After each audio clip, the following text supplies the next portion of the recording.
Estamos en la penúltima carta de las 7 que el Señor envía por medio de Juan a las iglesias de Asia Menor, y el texto lo encontramos en Apocalipsis capítulo 3 versículos 7 al 13, que dice así: Escribe al ángel de la iglesia en Filadelfia, esto dice el santo, el verdadero, el que tiene la llave de David, el que abre y ninguno cierra, y cierra y ninguno abre. Yo conozco tus obras. He aquí he puesto delante de ti una puerta abierta, la cual nadie puede cerrar, porque aunque tienes poca fuerza, has guardado mi palabra y no has negado mi nombre. He aquí yo entrego de la sinagoga de Satanás a los que se dicen ser judíos y no lo son, sino que mienten. He aquí yo haré que vengan y se postren a tus pies y reconozcan que yo te he amado. Por cuanto has guardado la palabra de mi paciencia, yo también te guardaré de la hora de la prueba que ha de venir sobre el mundo entero para probar a los que moran sobre la tierra. He aquí yo vengo pronto, retén lo que tienes para que ninguno tome tu corona.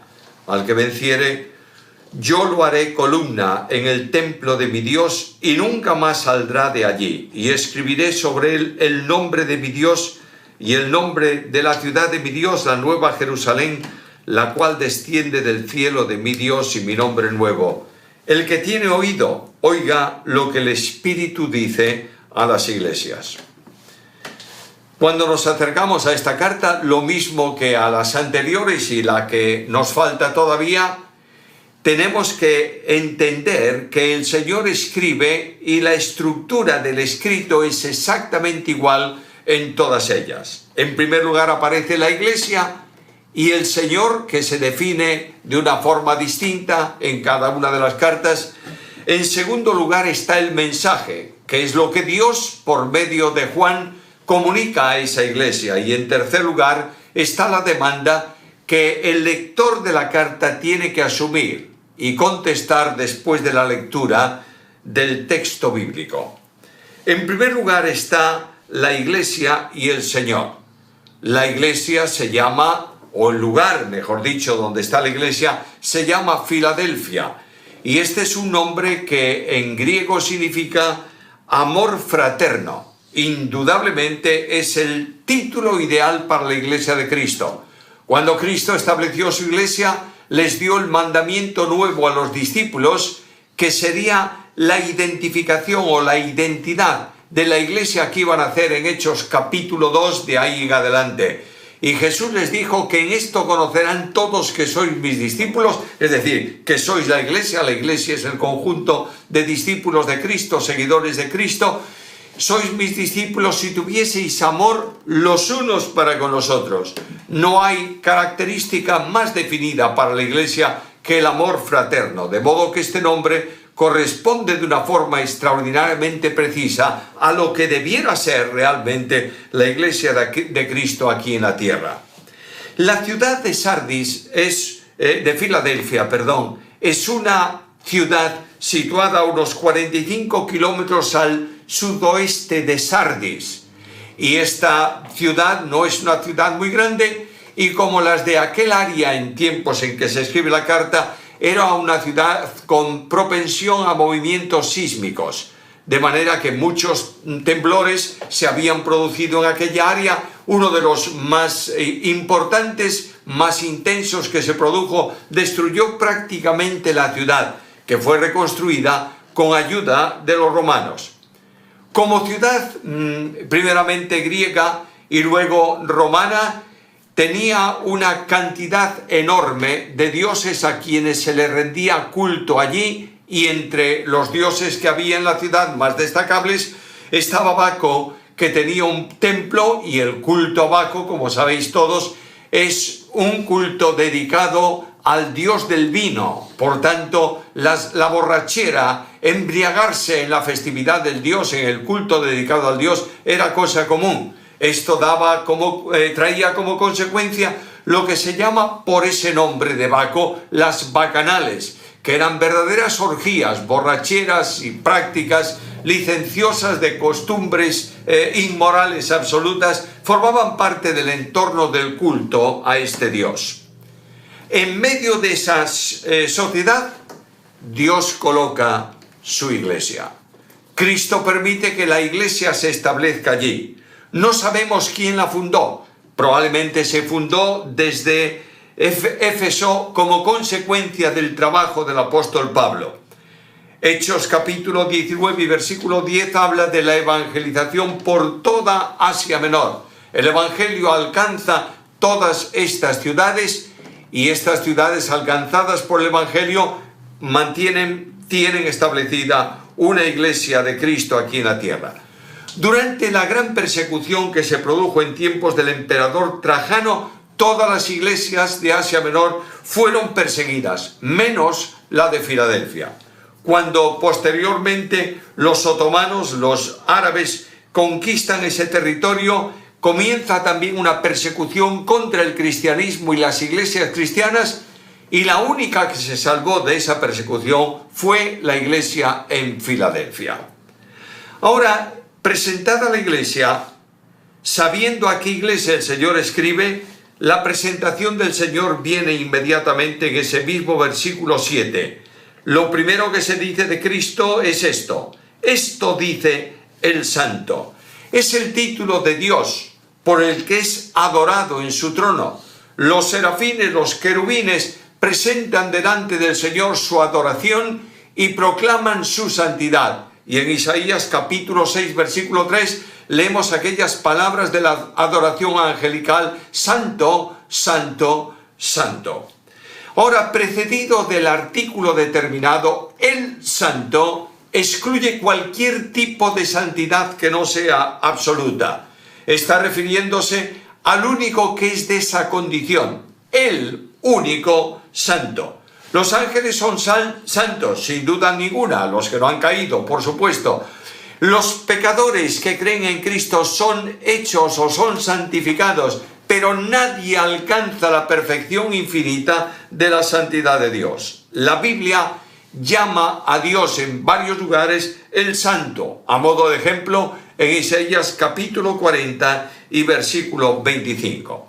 Cuando Jesucristo fue anunciado a María por el ángel dijo a María: por tanto, el santo ser, traduce Reina Valera esta salutación o este anuncio del ángel, el santo ser que nacerá. Realmente en el texto griego no hay ser en ningún lado.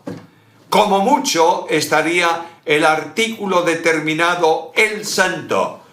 Más bien aparece en forma neutra, es decir, lo santo, que quiere decir que es lo infinito, lo absoluto, lo totalmente santo. Cuando Cristo comienza su ministerio, frente a la negativa de los judíos, especialmente de los líderes, de aceptarlo como el Mesías y mucho menos como el Santo de Dios, los demonios aceptan a Cristo como el Santo y reconocen que Jesús era el Santo de Dios. Lo podéis encontrar en Lucas capítulo 4, versículo 34 y en Marcos capítulo 1, versículo 24. La declaración que se va a hacer por parte del Señor sobre esta iglesia es una declaración de virtudes que están observadas desde la santidad de Dios. No es una observación de virtudes externas, sino que lo primero que va a reconocer el santo es lo que realmente es santo en aquella iglesia. En segundo lugar, se le llama el verdadero, de la misma manera con artículo determinado. Quiere decir que es el único absolutamente verdadero. ¿Por qué? Porque es la verdad. Jesús dice: yo soy el camino y la verdad y la vida, siendo Él la verdad absoluta, infinita y suprema de Dios. Todo cuanto Él dice es verdadero, y Él mismo es verdadero. El Apocalipsis lo presenta como el testigo fiel y verdadero. Por tanto, el que está diciendo lo que va a decir es el que no puede equivocarse, el que siendo santo no puede mentir, y el que siendo verdad dice solamente aquello que es absolutamente concreto y determinado en cuanto a la iglesia. La verdad que es Cristo, en esencia, es también luz verdadera. Es decir, La luz de Dios ilumina, alumbra lo recóndito del corazón de las personas y lo más secreto de la Iglesia. Y esta luz verdadera viene al mundo con Cristo y en Cristo. Juan capítulo 1, versículo 9. Pero es también Cristo el verdadero pan de vida. Juan capítulo 6, versículo 32. Y es más, vinculado con este calificativo de verdadero está también la vid. Cristo es la vid verdadera, porque sustenta el fruto agradable para Dios. Juan capítulo 15, versículo 1. Y además de esto, Jesús es el verdadero Dios y la vida eterna. Carta primera de Juan, capítulo 5, versículo 20. Quiere decir, con este título, que no solamente va a hablar verdad, porque además es santo, sino que va a decir verdad absoluta de aquello que se refiere a lo que él va a hablar sobre la iglesia en Filadelfia. Una tercera condición suya en este calificativo, el que tiene la llave de David. Quiere decir que es el soberano. La llave de David está refiriéndose al reino eterno que Dios ha establecido en el pacto con David, el soberano, rey de reyes y señor de señores. Es el Mesías, que es el heredero del trono de David, y es aquel a quien Dios ha determinado para reinar definitivamente en los cielos nuevos y en la tierra nueva, y también en el futuro aquí en la tierra durante el reino milenial. En el Salmo 2 se lee de esta manera: he puesto mi rey sobre Sión, mi monte santo.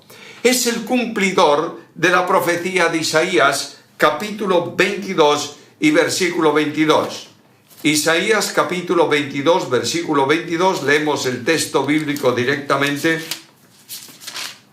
y dice así: pondré la llave de la casa de David sobre su hombro, y abrirá y nadie cerrará, y cerrará y nadie abrirá. Es el que tiene soberanía y gobierno absoluto. Nadie puede oponerse a su voluntad. Él abre, ninguno cierra. Él cierra, ninguno abre.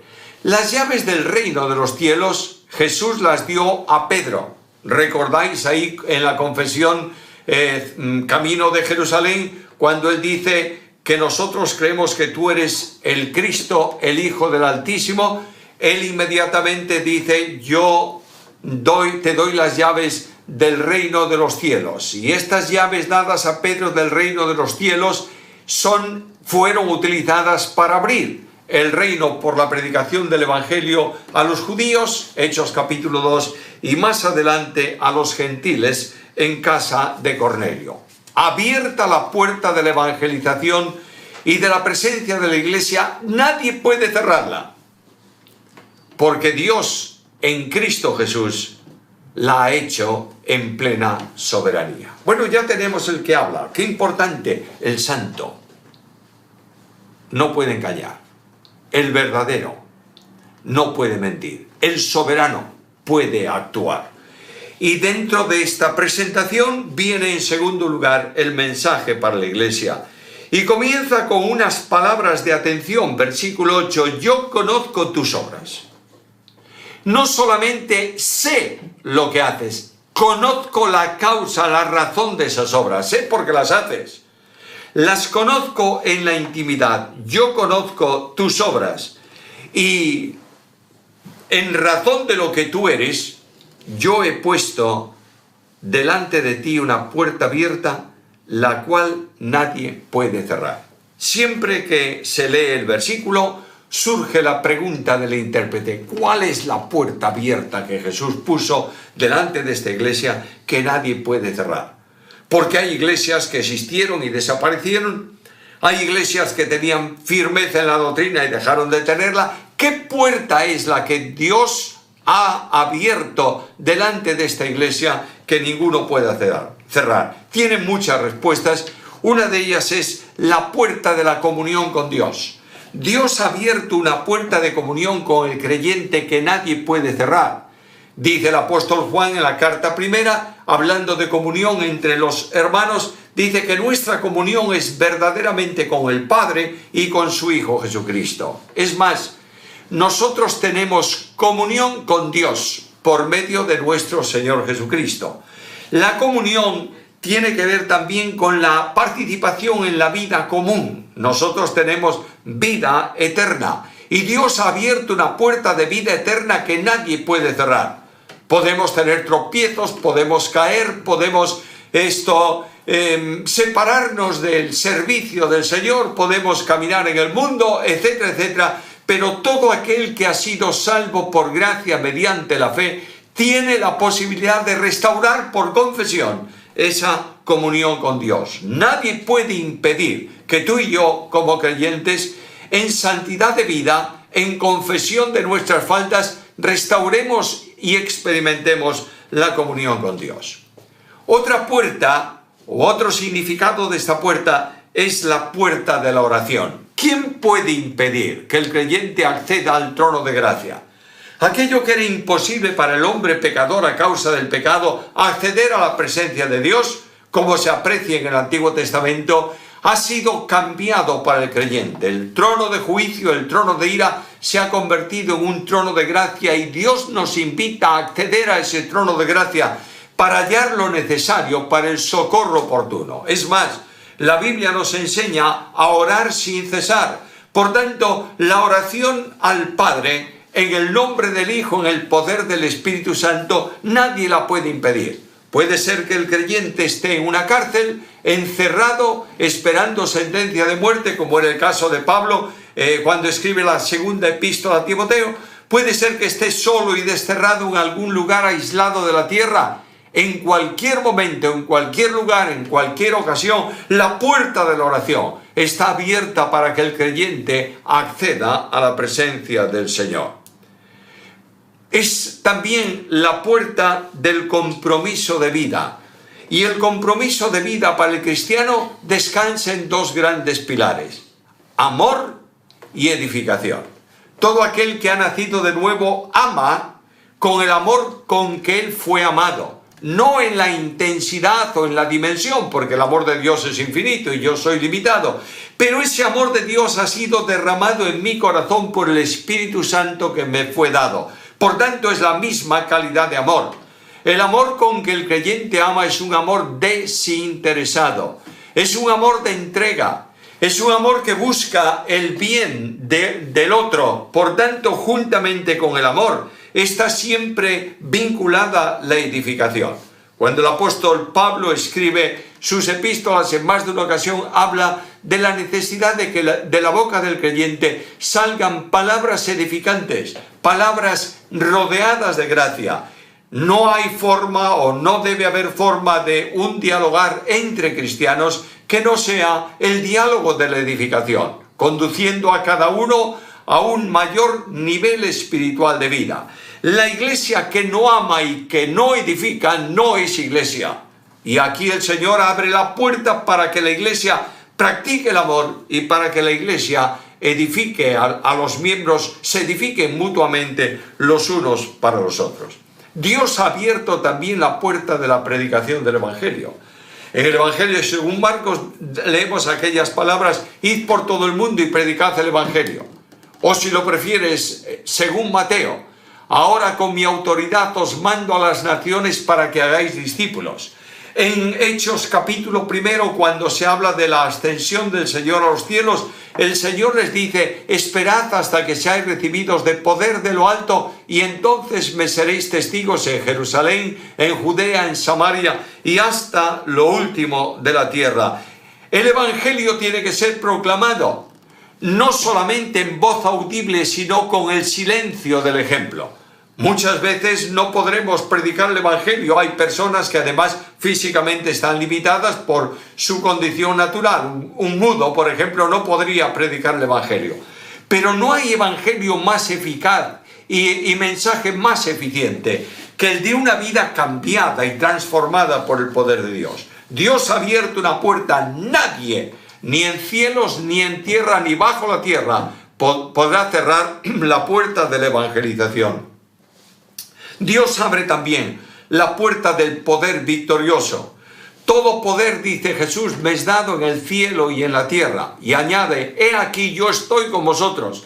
Por tanto, si estoy con vosotros, todo mi poder está puesto al servicio de los creyentes y al servicio de la iglesia. No para que el creyente actúe ejecutando el poder de Dios cuando no es conveniente.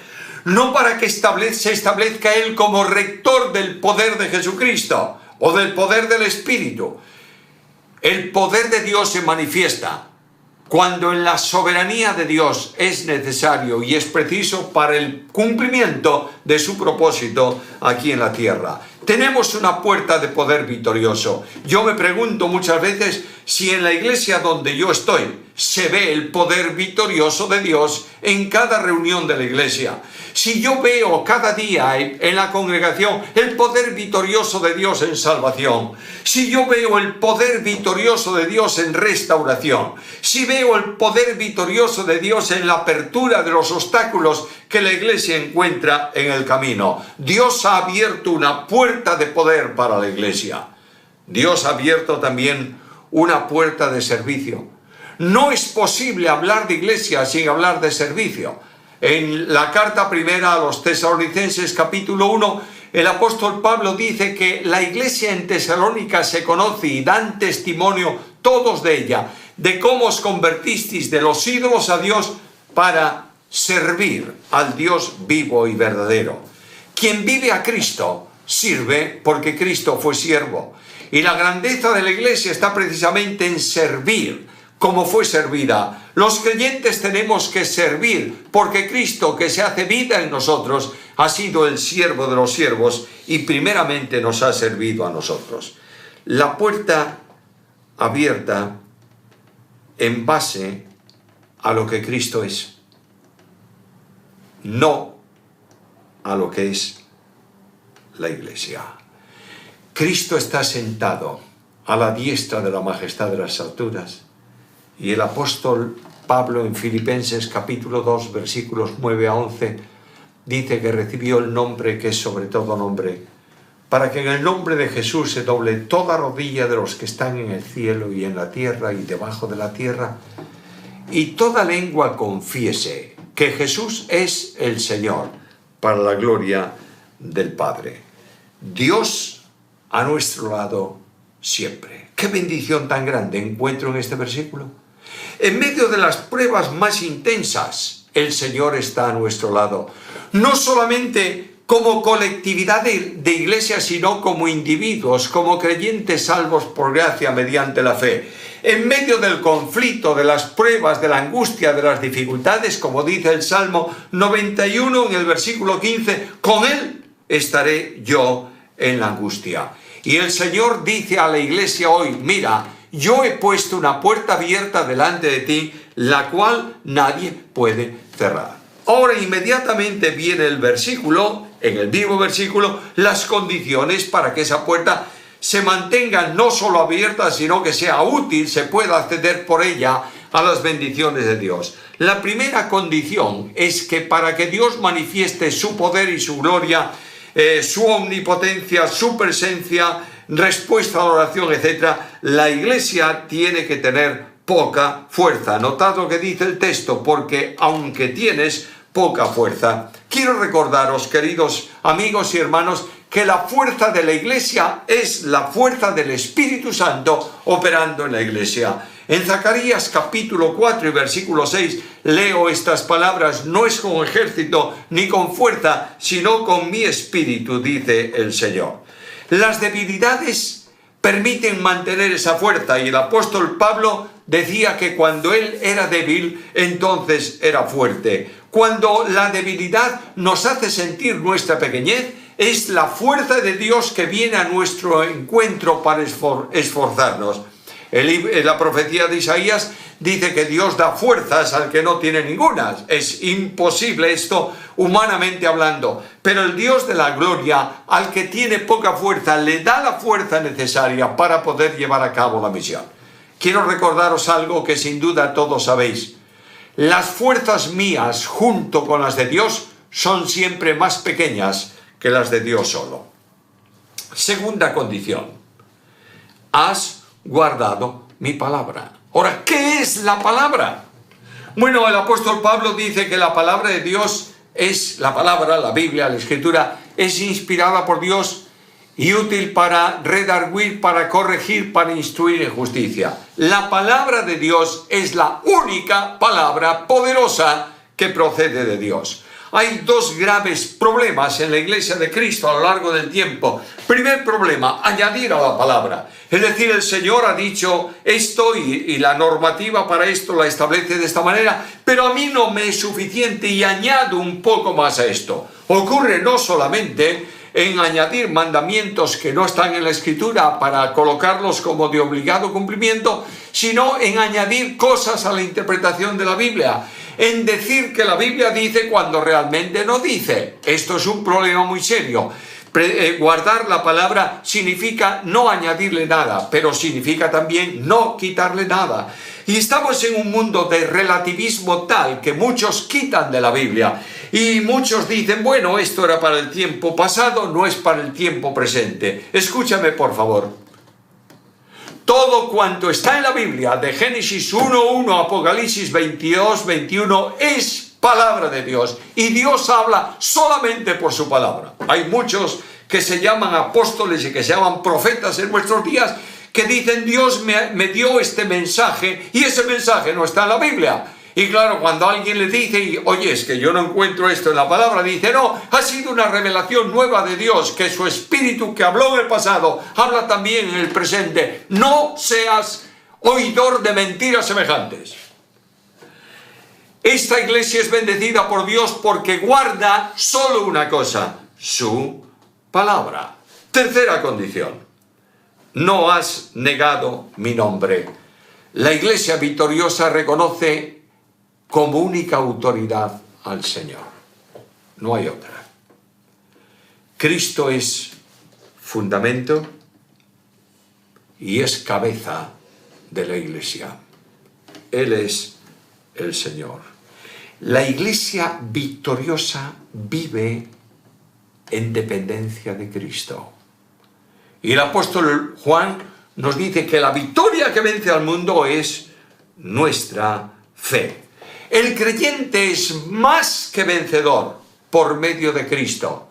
Y Dios nos lleva en triunfo siempre en Cristo. Quiero recordarte esto. No puede haber victoria ninguna para aquel que no guarda, no acepta, no proclama, no tiene a Cristo como supremo. La iglesia está perdiendo a Cristo. Los pastores en la iglesia predican muchas cosas, pero no siempre predican a Cristo. Los maestros en muchas congregaciones enseñan muchas cosas de la Biblia, pero no conducen esa interpretación y esa enseñanza a Cristo. Cristo y solo Cristo y nada más que Cristo es el que da victoria a la iglesia. Además, hay una actuación de la iglesia que contra los que afrentan y persiguen a los cristianos. Versículo 9. He aquí yo entrego en la sinagoga de Satanás a los que dicen ser judíos y no lo son, sino que mienten. He aquí yo haré que vengan y se postren a tus pies y reconozcan que yo te he amado. Gente que se cree grande en el mundo, derrotados a los pies de la iglesia, reconociendo algo, que los creyentes son objeto de la protección y del amor de Dios. Mis amigos queridos, no es la iglesia la que derrota a estos. Es Dios que lo hace y los presenta delante de la iglesia. Y finalmente el Señor hace una promesa solemne. En Romanos capítulo 16, versículo 20, Pablo dice que Dios hollará, pisará pronto bajo vuestros pies a Satanás. Dios coloca a las fuerzas enemigas, simbólicamente hablando, debajo de los pies de la iglesia, porque Dios nos ama y Dios mantiene una puerta abierta. ¿Algo más? Porque esta iglesia tiene poca fuerza y guarda la palabra y no niega su nombre. El Señor va a guardar a la iglesia de la hora de la prueba. La palabra paciencia aquí significa firmeza sin claudicar. Sufrió la tribulación, persiste en la fe. Y añade aquí el texto que la va a guardar de la hora de la prueba que ha de venir sobre el mundo. Ahora nota lo que aquí dice en relación con un tiempo que vendrá en el futuro de aflicción y de ira venidera, lo que se llama muchas veces la gran tribulación. El propósito de esa prueba no es probar a la iglesia, es probar a los que moran sobre la tierra. Y la iglesia va a ser retirada de esa hora de prueba y llevada antes a la presencia del Señor en lo que se conoce como el traslado de la iglesia o el rapto de la iglesia. Dios va a venir para llevarnos a su presencia y anuncia la gloriosa venida del Señor. Versículo 11, yo vengo pronto. Retén lo que tienes para que ninguno tome la corona.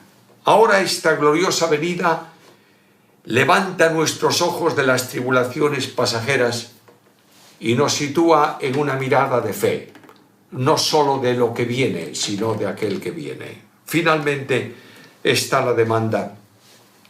Versículo 11, retén lo que tienes para que ninguno tome tu corona. Es decir, camina en el camino victorioso. El apóstol Pablo dice, yo tengo que correr de manera que logre alcanzar la meta y el premio de la soberana vocación en Cristo Jesús. Dice, no lo he alcanzado todavía, pero prosigo corriendo en las reglas que Dios ha establecido. Y aquí se nos dice, corre ese camino de victoria, porque al final del camino de victoria está la corona que Dios te va a dar. Y hay una promesa muy especial. Te voy a colocar como columna en el templo de mi Dios. Versículo 12. Al que venciere yo lo haré columna en el templo de mi Dios y nunca saldrá de allí, y escribiré sobre él el nombre de mi Dios y el nombre de la ciudad de mi Dios, la nueva Jerusalén, la cual desciende del cielo de mi Dios, y mi nombre nuevo. Las piedras en un edificio pueden ser retiradas. No muchas, pero algunas sí. De modo que yo tengo una pared de piedra hecha con piedra, la sustento con maderas o con hierro y retiro una piedra para sustituirla por otra, por ejemplo. Pero la columna en un edificio no puede ser retirada. Y aquí en el templo no solamente están las piedras en las paredes, sino las columnas del templo. Las piedras del nuevo santuario de Dios. Un candelero puede ser removido, pero una columna no puede ser quitada de su lugar. De manera que en la columna está el nombre de Dios, para que todos sepan que la gloria de la iglesia es siempre de Dios. Y el nombre de ella, la Nueva Jerusalén, ciudadano de la ciudad de paz. Y finalmente, esa columna tendrá también mi nombre nuevo en identificación plena con Jesús. No hay duda ninguna que tenemos que correr la carrera con paciencia y alcanzar la meta, de acuerdo con las normas que Dios ha establecido para la victoria. Pero quiero recordarte esta promesa para la iglesia, y con esto termino. He puesto delante de ti una puerta abierta, la cual nadie puede cerrar. Y ahora el Señor dice, versículo 13, el que tiene oído, oiga lo que el Espíritu dice a las iglesias. Y lo que el Espíritu dice a las iglesias es algo sencillo. ¿Tienes poca fuerza? ¿Estás guardando mi palabra? ¿No has negado mi nombre? Y en este desafío personal, tú y yo tenemos que responder y decir al Señor, Señor, reconozco que tengo a veces demasiado fuerza y necesito tu fuerza y no la mía. Señor, reconozco que muchas veces no guardo tu palabra. Señor, reconozco que muchas veces he negado tu nombre, no te tengo como Señor, te llamo Señor, pero realmente no eres mi Señor. Y frente a esto, cada uno de nosotros, en una oración personal ahora, podemos decir al Señor, Señor, necesito una orientación nueva en mi vida para vivir conforme a la grandeza de la promesa y poder sentir y experimentar la bendición de acceder por esa puerta que has abierto a tus bendiciones, a tu cuidado y a tu esperanza. Que el Señor añada su bendición sobre nosotros.